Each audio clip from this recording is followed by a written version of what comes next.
واجعله لنا هجتين يا رب العالمين.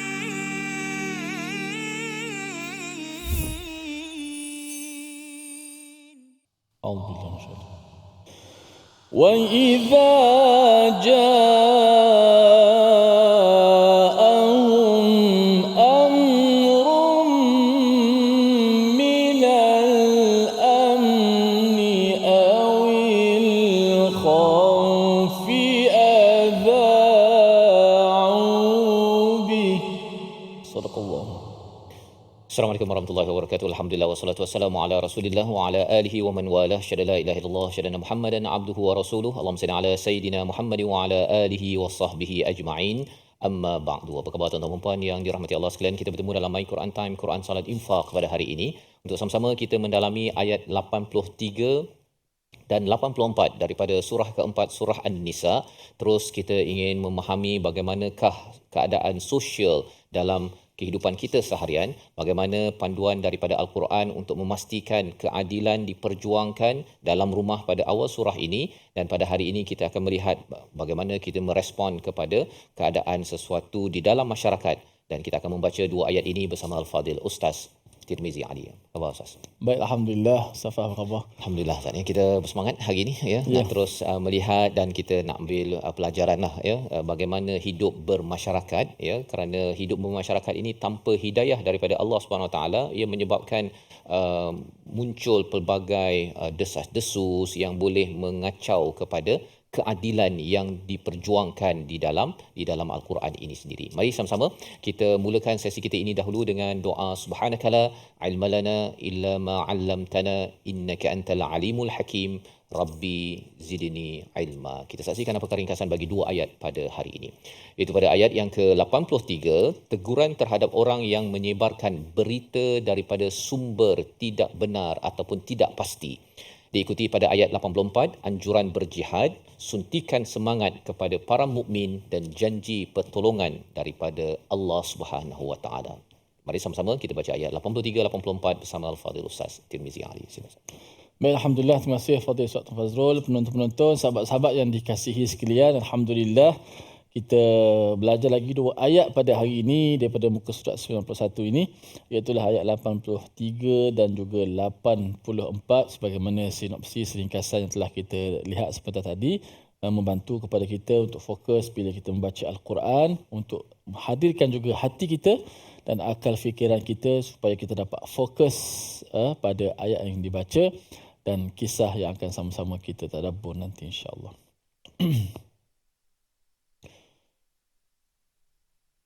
Bismillahirrahmanirrahim. Wa idza ja'ahum amrun minal amni awil khawfi adha'u bih walau radduhu ila ar-rasul wa ila ulil amri minhum لعلمه الذين يستنبطونه منهم ولولا فضل الله عليكم ورحمته لاتبعتم الشيطان إلا قليلا فقاتل في سبيل الله لا تكلف إلا نفسك وحرض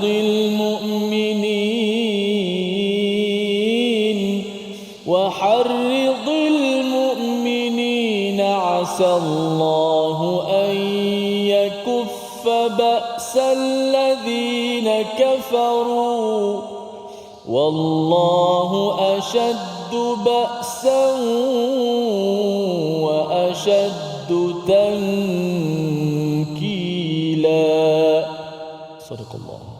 Surah Al-Nazim kita bacaan daripada ayat 83 dan 84 menyambung kepada bagaimana Allah membongkar tentang sifat orang-orang yang benar-benar taat kepada Allah dan Rasul, ya, taat pada Rasul itu lambang taatan pada Allah, dan juga kumpulan mereka yang memang ego, yang tidak mahu taat kepada Rasul, yang diistilahkan sebagai golongan munafik. Dan salah satu ciri yang telah pun kita bincang pada ayat 82, mereka ini tidak suka untuk tadabbur kepada Al-Quran, tidak suka, ya, malah mereka cuba untuk mengelak daripada mendengar Al-Quran, walaupun mereka sembahyang di belakang Nabi, tetapi mereka tidak mahu memikirkan secara mendalam isinya, kerana itu akan menegur kepada segala tipu daya yang mereka sedang lakukan.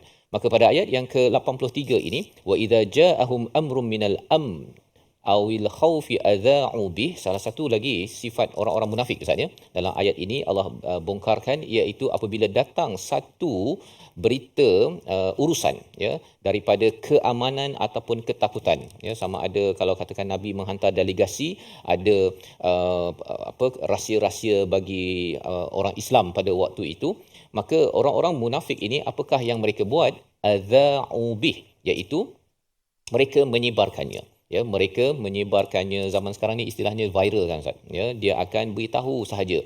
Dapat satu berita belum pasti lagi, dia terus ceritakan, bagi bongkarkan, dia beritahu sana sini. Ini adalah sifat orang-orang munafik yang dirakamkan pada ayat 83 pada hari ini.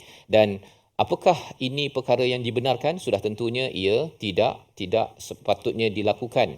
Sepatutnya walau radduhu ila rasul, kalaulah mereka serahkan, kembalikan balik kepada rasul, wa ila ulil amr, kepada pemimpin Ustaz, ya, ataupun orang yang menguruskan urusan mereka itu, minhum la'alimahul ladzina yastanbitunahu minhum, ya, pastilah perkara itu akan dimaklumi dan akan diselidiki di kalangan mereka.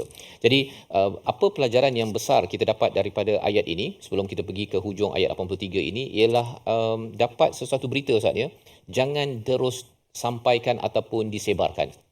Jangan membuat spekulasi, jangan kita membuat komentar macam-macam, ya. Kita zaman sekarang ni ada social media kan, media sosial, kita pergi forwardnya, kita share, kita pergi like, komen apa sebagainya. Tapi dalam hal ini apakah kaedah yang terbaik? Kembalikan kepada Rasul sebagai pemimpin ataupun ulil amr, pemimpin-pemimpin yang dilantik oleh Rasul, ataupun dalam konteks kita sekarang ini kita kembalikan balik pemimpin Ustaz, ya. Berita tentang apa, contohnya berita tentang ekonomi, serahkan kepada pemimpin yang menguruskan bahagian ekonomi, kerana kalau kita berspekulasi dan juga berbincang dan menyebarkannya perkara yang tidak pasti, maka kesannya itu akan, kalau kita bincang ataupun dalam tafsir menyatakan, ia akan menyakiti kepada para sahabat dan juga pada Nabi sallallahu alaihi wasallam. Zaman ini dia akan menyakiti kepada orang-orang yang sedang nak buat baik ni. Tapi adalah masalah di tengah-tengahnya, ada cabaran ataupun berita yang tak betul, itu akan menggagalkan segala perkara yang ingin dilaksanakan. Contohlah Ustaz, kan, kalau katakan ada orang kata dia terdengar bahawa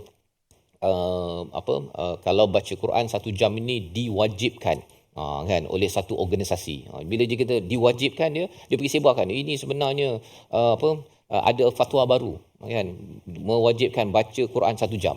Padahal sebenarnya kembalikan balik kepada sumbernya, sebenarnya apa yang dimaksudkan 1 jam? 1 jam tu cadangan, kan, bukanlah wajib seperti mana wajib solat tersebut, ya. Jadi fakta-fakta yang tidak ditashihkan, yang belum lagi dipastikan lagi, sifat orang munafik ialah dia akan jadi adza'u bih, dia akan sebarkan dia tak cek, dia tidak kerana apa? Kerana memang sebagaimana kita maklum pada ayat yang ke-81, mereka ni mulut manis, mulut manis dan suka bercakap untuk mendapatkan kemasyhuran dan juga credibility daripada masyarakat, tetapi akhirnya orang dapat tahu bahawa mereka ini ada penyakit, iaitu menyebarkan berita yang tidak pasti. Dan bila dinyatakan pada tengah ayat ini yastanbitunah, ini daripada perkataan tabata, ya, daripada perkataan nabata ini asalnya adalah kalau kita ada perigi yang kering, kita pergi ke dalam tu, kita korek sampai ke dalam, sampai keluar air, itu namanya ialah nabata, ya. Jadi apabila kita serahkan balik pada Rasul dan juga pada pemimpin yang layak, mereka boleh cek, semak balik semula dan cari balik sumber maklumat yang betul untuk menyelesaikan masalah. Seperti mana kalau perigi tak ada air tadi tu, dia pergi dalam tu dapat keluarkan air yang bermanfaat. Tetapi kalau orang biasa komen dekat Facebook saja Ustaz ni kan, komen sana komen sini bukan selesai pun. Ya, lebih kurang macam apa, dia komen cikgu, komen guru besar, ya. Guru besar dia tahulah segala-galanya, tapi cikgu ataupun anak murid kata saya tak puas hatilah dengan guru besar ni tidak memberi makan kepada pelajar-pelajar, kan. Dia pelajar komen guru besar, kan. Dia bukan tahu pun nak cari duit ke apa ke, dia pandai komen sahaja, dan perkara inilah yang perlu kita ubati kerana kita tidak mahu menjadi seperti orang munafik yang mereka ini hanya menjadi radio buruk je, menyampaikan saja berita yang ada, tapi mereka bukannya ingin menyelesaikan masalah kerana bukan mereka yang akan melakukan yastambitunahu minhum, yang akan menyelidiki kebenaran dan mencari solusi dan akhirnya dibentangkan ke dalam masyarakat. Ini adalah fenomena sosial yang perlu kita maklum agar kita jangan sampai terpedaya ataupun menjadi salah satu ejen yang menyampaikan berita tidak pasti. Ini mengganggu kepada kestabilan sesuatu komuniti dan masyarakat. Kita akan belajar lagi di bahagian hujung ayat 83. Namun kita berehat sebentar. My Quran Time, Quran, Salat, Infaq, insya-Allah. واجعله لنا هجتين يا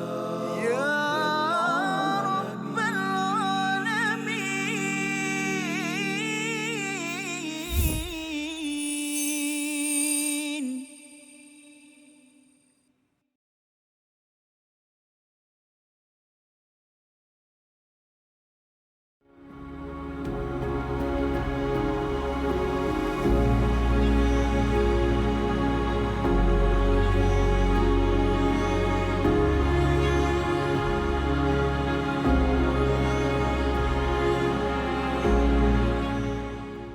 Al-Quran.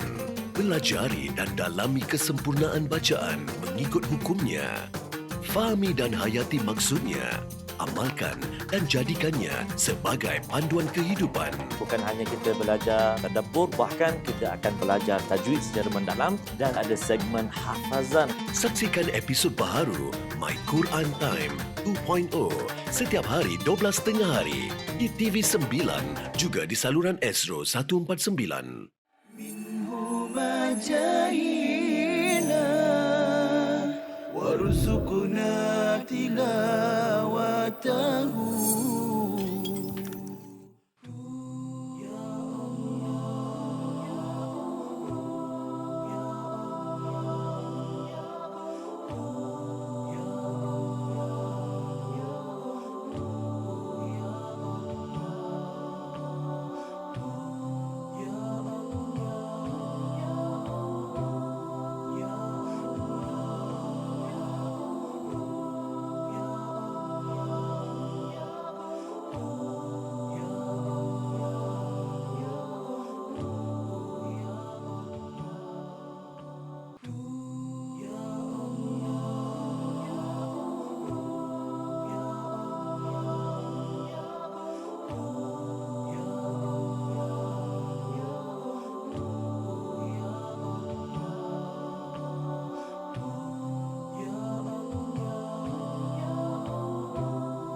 واجعله لنا هجتين يا رب العالمين.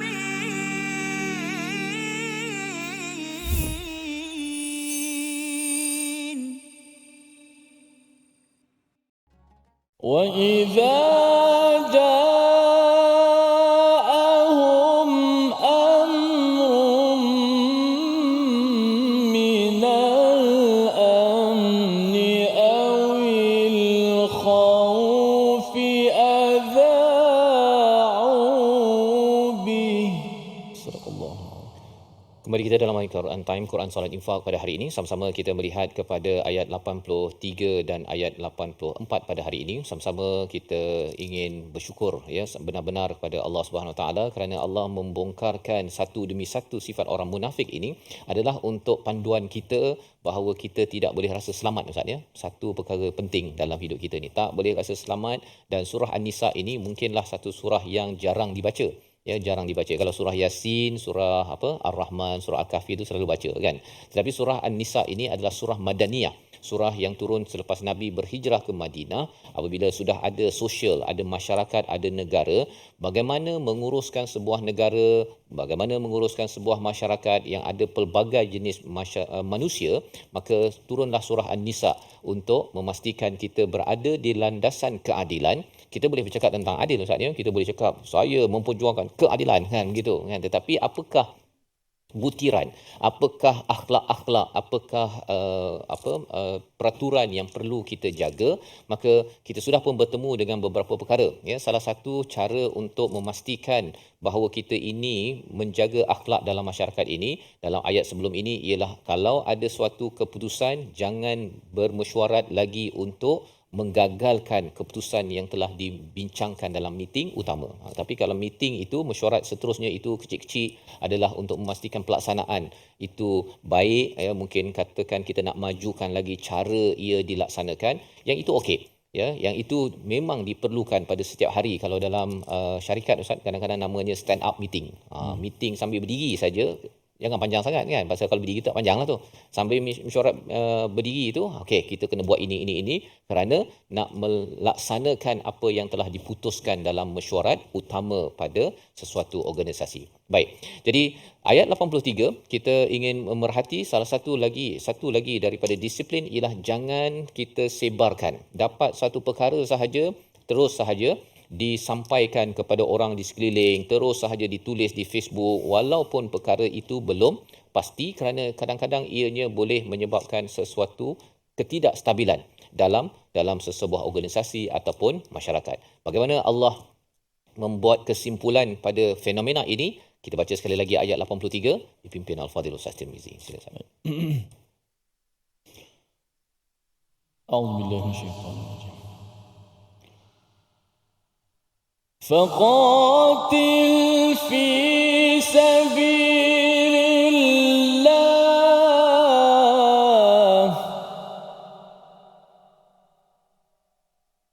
أعوذ بالله من الشيطان وإذا جاءهم أمر من الأمن أو الخوف أذاعوا به ولو ردوه إلى الرسول وإلى أولي الأمر منهم لعلمه الذين يستنبطونه منهم ولولا فضل الله عليكم ورحمته لاتبعتم الشيطان إلا قليلا. صدق الله. Surah Al-Azim, itulah bacaan daripada ayat 83 untuk sama-sama kita melihat bagaimana cara terbaik dalam menguruskan sesuatu berita yang kita dengar ya, sesuatu maklumat yang kita dengar tentang keamanan ataupun tentang ketakutan. Kadang-kadang keamanan pun perlu kita jaga juga Ustaz ya. Kalau kita kata bahawa negara sekarang ini ekonominya pada kadar yang amat bagus, peningkatan pada kadar 10% contohnya kan. Kita rasa macam wah ini berita bagus ni, perlu kita sebarkan. Itu pun perlu diserahkan kembali kepada Rasul, ya, pemimpin ataupun ulil amr, pemimpin pada waktu dahulu ataupun pada waktu ini. Mengapa? Walaupun nampak macam berita keamanan Ustaz, ya, oh, ini peningkatan ekonomi, tetapi bila faktanya itu tidak betul, maka ia akan merosakkan lagi kepada realiti yang berlaku. Ya, apatah lagi kalau ianya berita tentang ketakutan, beras tak cukup Ustaz. Kan, beras tak cukup, daripada kita kena lepas ni kena makanlah makan ubi kayu. Kan, jadi rupa-rupanya dia nak kempen, dia belakang tu ada projek ubi kayu sebenarnya. Dia buat berita-berita tersebut, perkara tersebut sebenarnya jangan disebarkan, tapi kembalikan dahulu kepada pemimpin, mereka yang mempunyai autoriti untuk yastambitunahu minhum, iaitu dia akan menggerudi, yang akan menyelidiki kepada kebenaran dan memberikan satu solusi secara menyeluruh. Maka di hujung itu Allah menyatakan walaula fadlullahi alaikum wa rahmatuhu lattaba'tumus syaitana illa qalila. Satu perkara yang penting, Allah menyatakan jika tidaklah dengan fadal, iaitu kurniaan daripada Allah Subhanahu Wa Taala kepada kamu, yang pertama. Yang keduanya adalah rahmat kasih sayang daripada Allah, nescaya kamu akan mengikut syaitan kecuali sedikit Ustaz. Ya, mengikut syaitan. Ini apa pula ikut syaitan? Kan? Syaitan ini menunjukkan kepada sifat orang yang dapat satu berita yang tidak pasti, dia sebar-sebar viralkan. Dia tidak kembalikan balik kepada pemerintah ataupun mereka yang mempunyai autoriti. Kalau dalam pejabat itu, dia pergi sebar pada kawan-kawan dia, sebenarnya kan kita ni memang tak akan naik gaji sampai 100 tahun akan datang. Dia cerita macam tu, kan? Padahal sepatutnya kalau dia dapat berita begitu, ialah dia pergi beritahu pada bosnya, bos, betul ke 100 tahun daripada sekarang ni kami tak akan naik gaji? Kan? Ataupun kalau katakan dia dengar daripada kawan dia, sebenarnya bos tu dia sayang sangat dengan staff dia yang seorang tu, dia tak sayang kat kita. Kita tak ada peluang nak naik gaji apa sebagainya, tak, ya, bos pilih kasih, kan? Pada waktu itu sepatutnya ialah kembalikan balik kepada ketua jabatan, sampaikan balik kepada bos tersebut untuk memastikan perkara itu tidak tersebar yang akan merosakkan lagi kepada komitmen dalam sesebuah pasukan. Jadi itu dalam konteks sebuah organisasi Ustaz. Keluarga pun sama juga. Anak-anak kan, anak-anak ataupun si mak ke si ayah ke, jangan sebar-sebarkan kan. Si mak dia tak adalah, kamu tak ada bercuti lah, abah kamu tu tak naknya belanja kamu kan. Mak cakap begitu. Bila mak cakap begitu, anak mereka tak tahu buat apa kita buat sungguh-sungguh pun, abah bukannya, ataupun ayah pula cakap pada si anak kan, pasal nak, kadang-kadang kan ada konflik-konflik yang berlaku, cakap pada anaknya, tak payahlah kamu buat macam mana pun mak kamu tu kan. Begitu sahaja perkataan itu melambangkan ada penyakit bagi seorang ayah ataupun seorang ibu yang perlu kita elakkan, ya. Jadi dalam sebuah keluarga, dalam sebuah organisasi, apatah lagi dalam sebuah negara, ini yang dibekalkan. Dan Allah menyatakan jika bukan dengan kurniaan dan rahmat daripada Allah, jika bukan dengan rahmat Allah, kita ni akan mudah Ustaz untuk ikut kepada syaitan yang peranannya menyebarkan desas-desus. Cepat je kita dengar saja, kita terus nak ikut, kemudian kita terus sahaja nak menyebarkan berita tersebut. Itu adalah tanda bahawa kita ini kurang fadal, kurang kurniaan dan kurang rahmat daripada Allah Subhanahu Wa Taala. Itu sebabnya kita bila membaca ayat ini Ustaz, ya, kita akan terasa bahawa lepas ni saya kalau dengar berita sesuatu, saya hold dulu. Kan? Saya senyap dulu. Kalau saya tak pasti, saya rujuk pada orang yang pasti, ataupun kalau dah pasti, serahkan kepada pihak yang berkenaan untuk mengkaji dan mencadangkan solusi. Bukan kita yang bagi solusi sekarang. Kita ni memang ada masalah, kita kena siapkan parang, begitu kan? Itu viral di Facebook, menyebabkan walaupun orang itu mungkinlah siapalah Ustaz kan, atau sesiapa saja tidak layak untuk membuat sesuatu seperti mana yang disampaikan, kerana ia akan mengundang apa? Mengundang kepada jauh daripada rahmat ataupun kurniaan daripada Allah SWT. Dan perkara ini membawa kita kepada perkataan hari ini kita saksikan, iaitu adza'u bih, ya, adza'u bih. Perkataan adza'u itu daripada perkataan adza', iaitu menyebarkan, ya, mendengar-dengarkan. Satu kali disebut dalam Al-Quran, hanya muncul dalam surah An-Nisa ini sahaja Ustaz, ya, sekali saja. Ya, nak ceritanya ialah perkara ini adalah amat unik, ya, amat eksklusif, dan eksklusifnya itu ialah hanya kepada orang munafik saja yang buat. Jadi kesimpulannya, janganlah kita jadi orang yang suka sebar-sebarkan, dapat dengar satu berita daripada kawan, dan berita ni biasanya perkara yang negatif, Ustaz, ya. Negatif itu yang kita kena tengok, dengar, kita semak, bagi tahu dulu kepada pihak yang berkenaan, jangan terus buat kesimpulan ataupun disebarkan, kerana khawatir kitalah yang digelar sebagai syaitan. Itu memang satu istilah yang memang dahsyat, tetapi Allah ingin kita jauh, ya. Lagi kita dekat dengan Quran, lagi kita membaca a'udzubillahi minasyaitonirrajim, kita akan terhindar daripada sifat perangai begini. Kita berehat sebentar. My Quran Time, Quran Salat Infaq, insya-Allah. واجعله لنا هجتين يا رب العالمين.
منهما جاهينا وارزقنا تلاوته. Dia hadis palsu disebut hadis maudhu', satu. Okey. Ada hadis la yu'rafu, hadis yang tak diketahui. Okey. La yasih, tidak sahih. Tidak sahih. Ada satu jenama dia la aslalahu, tidak ada asal. Antara nama lain hadis palsu adalah tidak ada asal. Ya. Tuan-tuan Kalau- puan, catatkan dalam nota. Kalau kita jumpa seorang budak lelaki kan, Ha. kita tanya dia, adik dari mana? Kan? Saya dari sana. Mana mak? Saya memang tak ada mak. Ayah? Ayah pun tak ada. Memang yatim piatu ke? Tak. Saya memang lahir, tiba-tiba ada kat dunia ni. Alamak. Jadi sepatutnya anak ni dia mesti ada ayah, Ada ayah, ada ada mak. ibu yang melahirkan dia. Ya, Kalau dia kata dia tiba-tiba muncul, siapa pun tak boleh nak terima. tak boleh. Demikianlah hadis palsu. Tiba-tiba muncul, tidak ada sanad, Okey. tidak ada periwayatan, tidak ada jalur periwayatan. Okey. Tiba-tiba muncul, tiba-tiba tersebar. واجعله لنا هجتين يا رب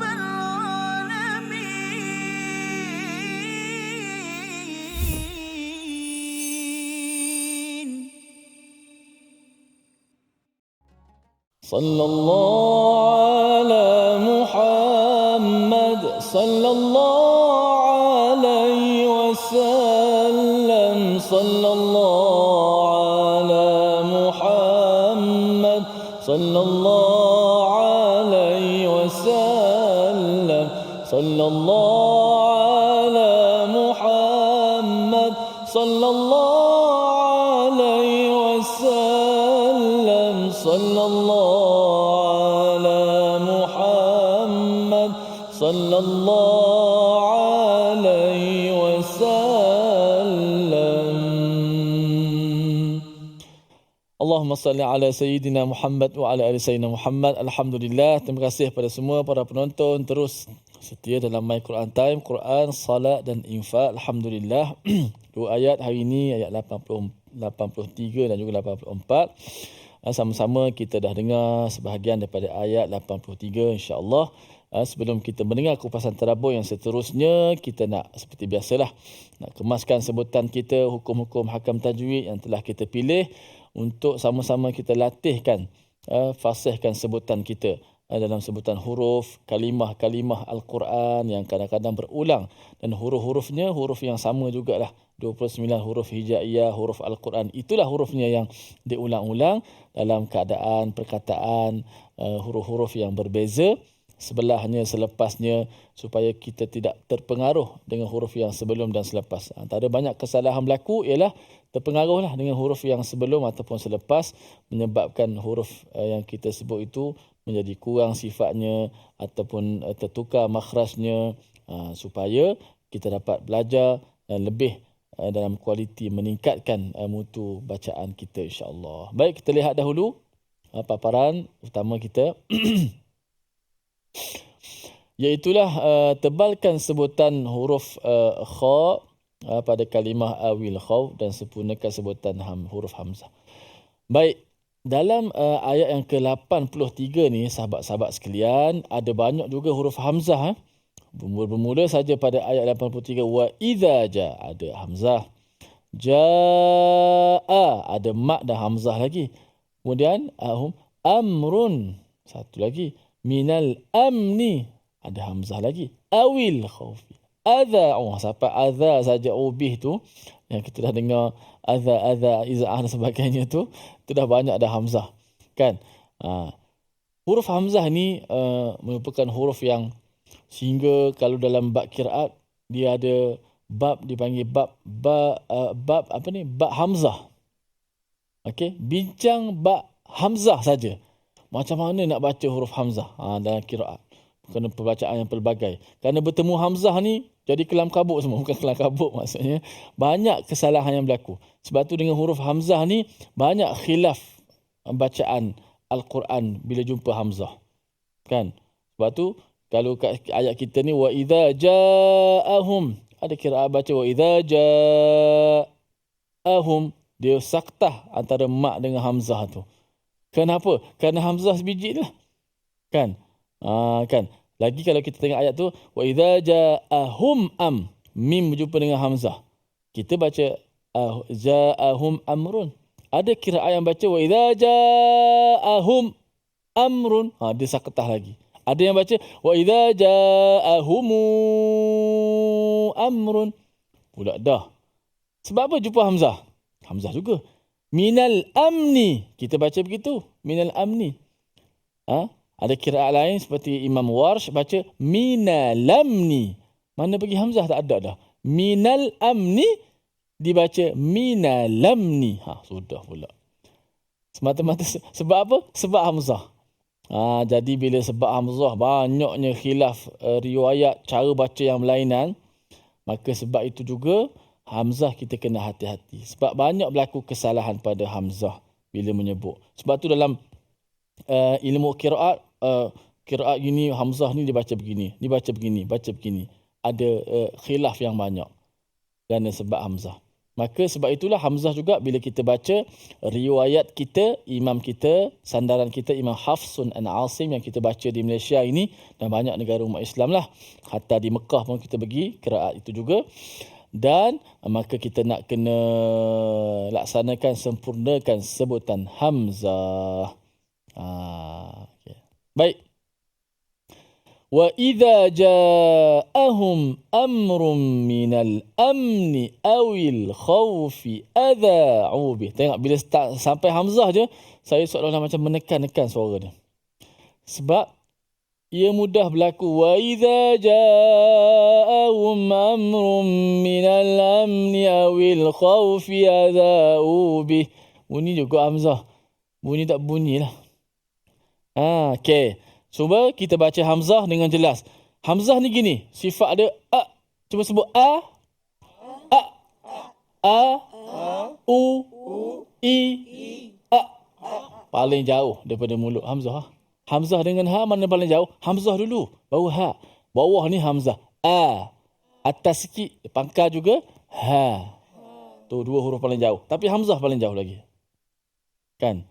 So huruf paling jauh pangkal halqum. Bukan perut, bukan dada, Ada orang kata, "Ustaz, saya rasa macam huruf sampai kat dada." Bukan. Itu kita punya huruf yang dilepaskan, pernafasan kan. Tempatnya di mana? Ni pangkal juga. Tapi yang paling jauh hamzah. Sebut I, U. Yang bukannya wa idza, bukan wa idza, wa idza gitu. Okey. Wa idza ja'ahum amrun minal amni awil khawfi adha'u bih. 1 2 mula. Jom. Wa idza ja'ahum amrun minal amni awil khawfi adha'u bih. وَإِذَا جَاءَهُمْ أَمْرٌ مِّنَ الْأَمْنِ أَوِ الْخَوْفِ أَذَاعُوا بِهِ وَإِذَا جَاءَهُمْ أَمْرٌ مِّنَ الْأَمْنِ أَوِ الْخَوْفِ أَذَاعُوا بِهِ وَإِذَا جَاءَهُمْ أَمْرٌ مِّنَ الْأَمْنِ أَوِ الْخَوْفِ أَذَاعُوا بِهِ وَإِذَا جَاءَهُمْ أَمْرٌ مِّنَ الْأَمْنِ أَوِ الْخَوْفِ أَذَاعُوا بِهِ. Itu adalah huruf hamzah. Huruf yang berada di pangkal halqum kita, kerongkong leher kita ini, dan bersifat dengan suaranya yang tertahan, nafasnya tertahan. A, I, U. Wa idza, bukan wa idza. Ja'ahum, bukan ja'ahum, bukan ja'ahum, gitu. Okey. Kemudian kalimah kedua tadi apa? Kalimah awil khawf. Kalimah awil khawf, huruf kha tu. Oleh kerana kha baris atas, selepas tu ada waw yang mati, maka banyaklah kesalahan berlaku. Awil khaw, dia nipiskan pula huruf kha. Kha baris kha tu huruf tebal baris atas pula tu kan. Cuba sebut awil khawfi adha'u bih. Awil khawfi adha'u bih. Awil khawfi adha'u bih. Jangan khaw kha. Kita sebut kha macam mana? Khaw. Biar bunyi khaw, jangan bunyi khaw.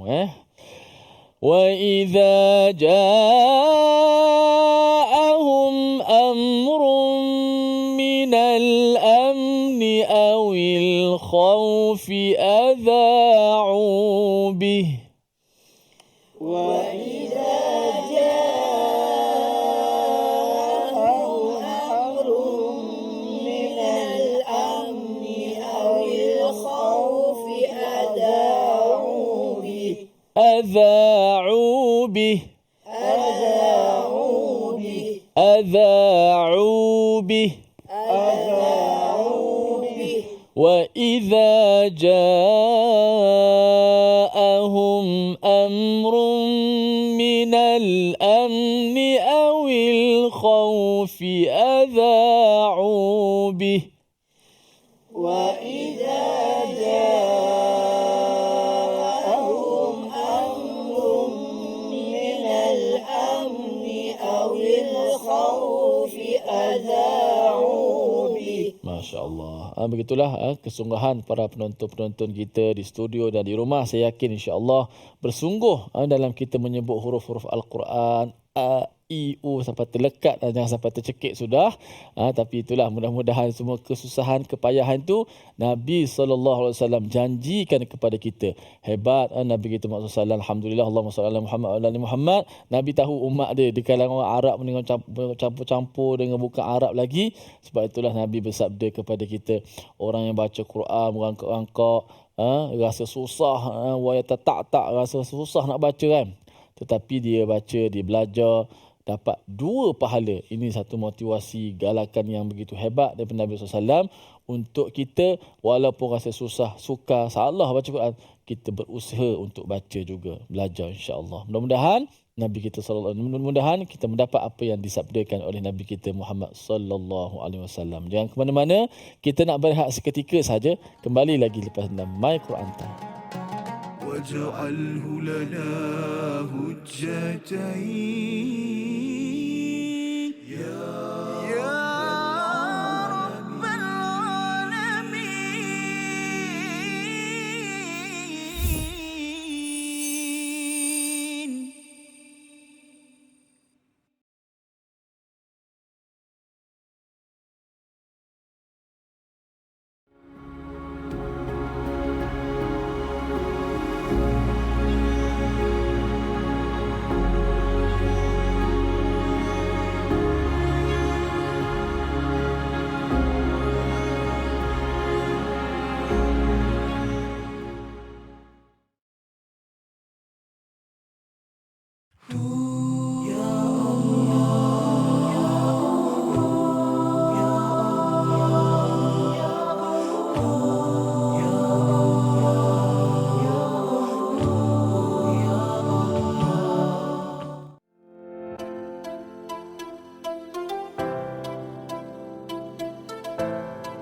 جاهنا وارزقنا تلاوته. Ketika mana berlakunya penyakit ataupun wabak yang besar itu, adakah itulah solat tu dibolehkan ataupun tidak, bagaimana? Okey, baik. Yang ni sebenarnya satu soalan yang memang biasa ditanya. Iaitu pada awal-awal Covid dulu, kalau tuan-tuan puan-puan perasan, yang mana sebahagian besar daripada masjid, bukan sebahagian besar, maknanya semua masjid dalam negara ni ditutup. Dan dia bukan dilakukan di Malaysia sahaja, bahkan di seluruh dunia Ustaz Husaini. Saya ingat dekat Mesir tu ada macam satu demonstrasi depan masjid, orang solat juga. Walaupun masjid dikunci, kerana pada mereka dia kata solat jemaah ni perkara yang wajib, kita kena solat juga macam mana pandemik pun yang berlaku. Tapi bila kita perhatikan dalam hadis, kalau kita ikutkan, kalau nak tengok betul tak berlaku ataupun ada tak berlaku pandemik pada zaman Rasulullah, kita perhatikan tidaklah ada secara langsung disebutkan mengenai pandemik, tetapi ada kelonggaran yang diberikan dalam Islam. Boleh kita solat berjemaah di rumah, sekalipun pada arahan asal tadi memang kita diminta untuk solat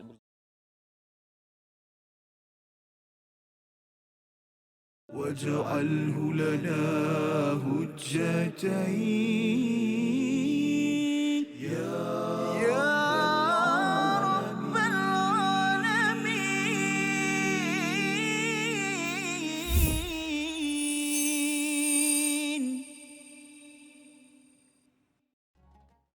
Kembali kita dalam My Quran Time, Quran Salat Infak. Pada hari ini sama-sama kita melihat kepada ayat 83 dan 84 untuk sama-sama kita melihat apakah sifat orang-orang yang ada penyakit dalam hatinya, golongan munafik, dan kita tidak mahu menjadi kumpulan ini. Kita maklum bahawa dari segi hadis Nabi sallallahu alaihi wasallam, 3 sifat orang munafik itu ialah apabila bercakap itu dusta, bila diberi amanah khianat, dan juga apabila berjanji itu tidak ditepati. Tetapi lebih daripada itu, di dalam Al-Quran Allah membongkarkan satu demi satu. Ia bukan sekadar 3 perkara tersebut secara ringkas, tetapi ianya diterjemahkan dalam bentuk pelbagai. Apabila di dalam ayat 83 sebentar tadi, menyebarkan berita keamanan ataupun ketakutan tanpa dikembalikan kepada pihak authority, pemimpin, itu juga adalah sifat seorang yang mempunyai penyakit hati. Kerana apa? Kerana berita itu menyebabkan dia jadi famous, Pak.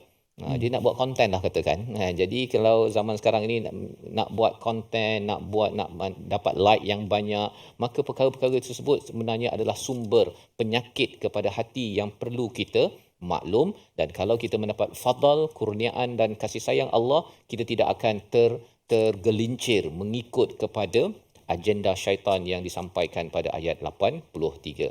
Maka apakah yang perlu dibuat apabila banyak sangat rumours ataupun banyak desas-desus, kalau katakan orang akan merujuk balik ataupun tidak? Apakah yang dinasihatkan Allah kepada Nabi Apakah panduan untuk kita dalam perjuangan ini? Ayat 84 kita baca bersama Al-Fadhil Ustaz Tirmizi. Sila Ustaz. A'udzubillahi minasyaitanir rajim. فقاتل في سبيل الله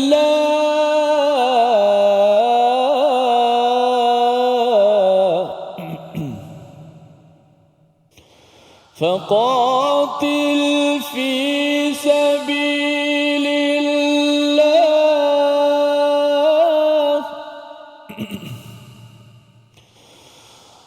فقاتل في سبيل الله لا تكلف إلا نفسك وحرض المؤمنين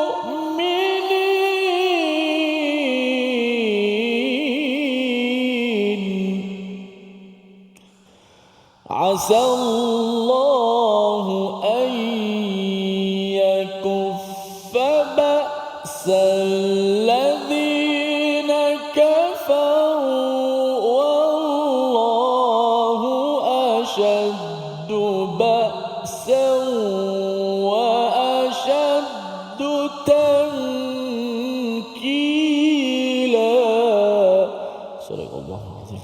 Surah Al-Azim ayat yang ke-84, maka berperanglah engkau wahai Muhammad di jalan Allah, engkau tidaklah dibebani melainkan atas dirimu sendiri. Kobarkanlah semangat orang-orang beriman untuk berperang, mudah-mudahan Allah menolak mematahkan serangan orang-orang kafir itu. Allah sangat besar kekuatannya dan sangat keras siksaannya.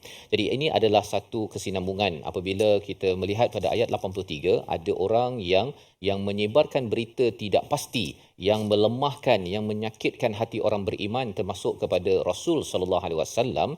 Tetapi Allah menyatakan, kalau kamu mendapat kurniaan, rezeki ataupun rahmat daripada Allah, kamu tidak akan terikut-ikut dengan berita mereka. Ya, tidak terikut-ikut dengan fitnah zatnya tentang desas-desus, tak terikut, tidak akan ikut dan tidak akan terkesan.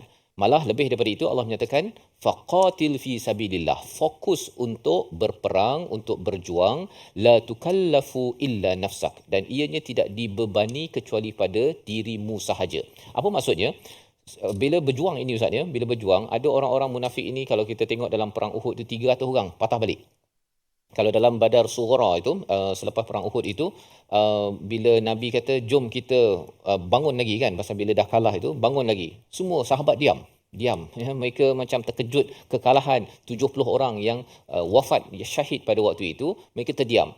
Tetapi selepas itu Nabi bangkit juga ya, Nabi tetap bersemangat kerana apa? La tukallafu illa nafsak ya, tidaklah dibebani kecuali dirimu sahaja. Jadi Allah memberi perhatian pada Nabi, kamu sebagai Nabi, sebagai ketua, teruskan perjuangan, jangan kisah kalau ada orang di sekitar kamu itu yang tidak langsung memberi sokongan ya, terutama golongan munafik. Tapi dalam peristiwa Badar Surah itu para sahabat sekitar 70 orang bangkit selepas itu bila dia tengok Nabi masih bersemangat Ustaz. Ini peranan ketua. Tapi kalau ketua pun kata kalau macam ni kita duduk jelah, nampak macam kalah je ni kan. Kalau ketua perangai macam tu, memang anak murid lagilah kan. Dia lagi tak bersemangat. Jadi itu peranan bagi ibu, ayah ya, ketua-ketua pemimpin yang ada. Kalau kena kutuk sikit ya, ada rasa macam nak koyak tersebut kan, istilah zaman sekarang Ustaz kan. Jangan koyak. Faqatil fi sabilillah, ini kalau berperang ni teruskan perjuangan dan la tukallafu illa nafsak ya, ianya tidak dibebani kecuali pada dirimu sahaja. Bila Nabi dengar ayat ini, Nabi bersemangat Ustaz.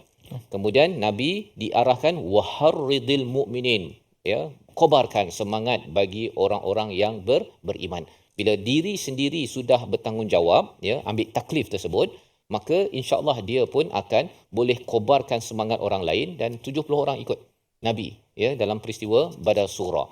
Dan lebih daripada itu, bila beri semangat itu, asallahu an yakuffa ba'sal ladzina kafaru ya, Allah akan menolak ataupun akan menolak kekuatan orang-orang kafir. Wallahu asyaddu ba'san wa asyaddu tankila. Allah lah yang sebaik-baik kekuatan, dan Allah lah yang mempunyai hukuman siksaan yang paling besar. Ini sebagai satu semangat kepada Nabi satu semangat kepada orang-orang yang beriman. Tapi terasnya apa? Terasnya mesti bermula daripada ketua. Sehingga kan Nabi dalam hadis menyatakan, aku ini Nabi diutuskan kepada seluruh manusia. Kalau manusia tak suka, maka orang Arab akan menyambutku. Tapi kalau orang Arab tidak menyambut, orang Quraisy akan menyambutku. Kalau orang Quraisy tidak menyambut, Bani Hashim akan menyambutku. Kalau Bani Hashim semua tidak mahu ingin beriman mengikut pada Nabi, Nabi saja Ustaz. Ya, aku sahaja yang akan terus berjuang. Jadi ini perkataan seorang rasul, seorang ketua, dan ini adalah mesej kepada ayah-ayah, ya, pada ibu-ibu, jangan lemah semangat, ya, jangan lemah semangat walaupun mungkin dah 20 tahun basuh baju Ustaz, ya. Letih dah menguruskan rumah, contohnya ibu-ibu, ataupun ayah dah 20 tahun Ustaz. Pergi kerja, balik kerja, cari duit, dan duit tak cukup-cukup juga, kan? Lepas tu rasa dah letih dah. Jangan cakap terutama di depan anak-anak, ya, ataupun ketua, jangan cakap di depan pengikutnya, saya rasa macam dah letih. Ya, tapi pada perkara kebaikan lah, jangan pula pada benda yang tak bagus pun dia kata saya mesti berjuang juga, ya, padahal rupanya perjuangan atas dasar kebatilan. Yang itu kita tahu dah bahawa kita perlu tegur dan kita harapkan ianya dapat dibaiki. Jadi ayat 84 ini sebagai semangat kepada kita semua. Moga-moga dengan kita belajar daripada ayat ini, kita akan lebih bersemangat dalam hidup kita walaupun ada desas-desus ataupun ada berita-berita yang boleh mengendurkan, ya, melemahkan semangat kita dalam perjuangan apa-apa. Perjuangan belajar Quran, perjuangan membina keluarga, membina organisasi ataupun membina negara menuju kepada Allah SWT. Ini membawa pada resolusi kita pada hari ini, kita saksikan. Yang pertama ialah kita selidiki dahulu kebenaran perkara yang ingin disampaikan dan disebarkan. Yang pertama. Yang kedua, memastikan berita disampaikan oleh orang yang sepatutnya agar tidak berlaku kekeliruan ataupun ianya tidak dapat diselesaikan secara menyeluruh. Yang ketiga, sentiasa semai semangat juang dan motivasi diri, keluarga dan masyarakat, dan ia perlu bermula daripada ketua bagi sesebuah unit keluarga ataupun organisasi. Kita berdoa kepada Allah SWT, Allah memberikan hidayah kita dengan dua ayat pada hari ini. Bersama Ustaz Tir. Bismillahirrahmanirrahim. Alhamdulillah rabbil alamin wassalatu wassalamu ala asyrafil mursalin. Ya muqallibal qulub, tsabbit qulubana ala dinik. Ya Allah Tuhan kami, kekalkan kami di atas hidayah-Mu ya Allah, kekalkan kami di atas agama-Mu ya Allah, beri kekuatan kepada kami untuk terus kami sabar ya Allah. Ya Allah, beri kekuatan kepada kami dan kepasangan kami untuk membantu kami, untuk kami bertakwa kepadamu, ya Allah. Ya Allah, ya Tuhan kami, kurniakanlah kepada kami kekuatan untuk terus kami melakukan kebaikan, ya Allah. Ya Allah, jadikanlah ayat yang kami baca setiap hari ini dan kami tadabbur pada hari ini, ya Allah, terus masuk ke dalam jiwa sanubari kami, ya Allah. Dan berilah kekuatan untuk kami beramal dengan isi kandungan Al-Quran ini, ya Allah.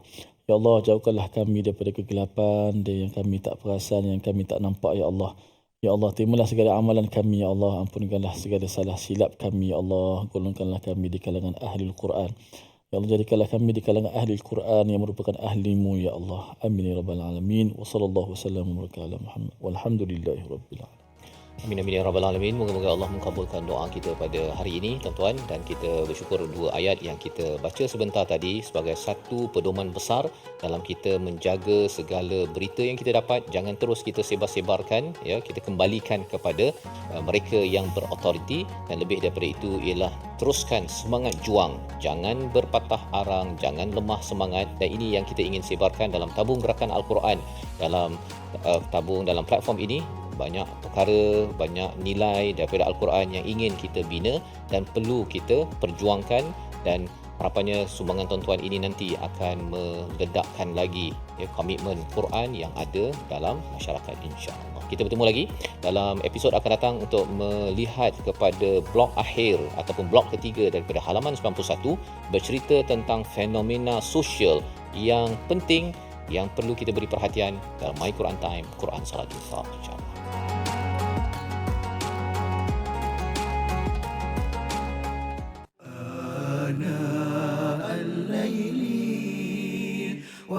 وأطراف النهار واجعله لنا هجتين